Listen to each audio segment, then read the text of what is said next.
বিস্ফোরণে কেঁপে উঠল রাজারহাটের দক্ষিণ নারায়ণপুর এলাকা।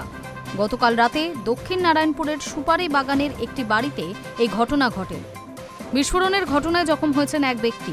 জানা গিয়েছে দুজন কয়েকদিন আগে ওই বাড়ির একটি ঘর ভাড়া নেন। গতকাল রাতে তাদের মধ্যে একজন ওই ঘরেই একটি সাদা ব্যাগ নিয়ে আসেন। ব্যাগটি রেখে বেরিয়ে আসার কয়েক মিনিটের মধ্যেই বিস্ফোরণ হয়। বিস্ফোরণের সেই মুহূর্তের ভিডিও সিসিটিভিতে ধরা পড়েছে। এই ঘটনায় একজনকে আটক করে জিজ্ঞাসাবাদ শুরু করেছে পুলিশ। পুলিশ সূত্রে খবর, বোমা ফেটে বিস্ফোরণ হয়েছে। বিস্ফোরণের পরে ঘটনাস্থলে প্রচুর সুতলি বোমা পড়ে থাকতে দেখা গিয়েছে। আগে থেকে ওই ঘরে বোমা মজুত করে রাখা হয়েছিল কিনা তা খতিয়ে দেখা হচ্ছে।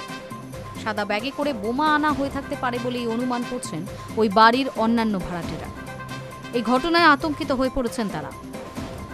জানা যায় 2-3 দিন আগে এক দালালের মাধ্যমে দুজন ওই ঘরটি ভাড়া নিয়েছিলেন। তারা মালিককে বলেছিলেন শুধুমাত্র রাতে এসে থাকবেন। ওই বাড়িতে অন্যান্য ভাড়াটেও রয়েছেন। গতকাল তারা দেখেন এক ব্যক্তি হাতে সাদা একটি ব্যাগ নিয়ে ঘরে ঢুকছেন। কিছুক্ষণের মধ্যেই ব্যাগ রেখে বেরিয়ে আসেন তিনি। আর তার 5 থেকে 7 মিনিটের মধ্যেই বিস্ফোরণে কেঁপে ওঠে বাড়িটি। বিস্ফোরণের তীব্রতায় ভেঙেছে বাড়ির দেওয়াল ও দরজাও। দুটি ঘর ব্যাপকভাবে ক্ষতিগ্রস্ত হয়েছে।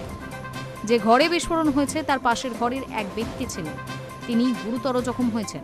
তাকে হাসপাতালে ভর্তি করা হয়েছে। Hi news network.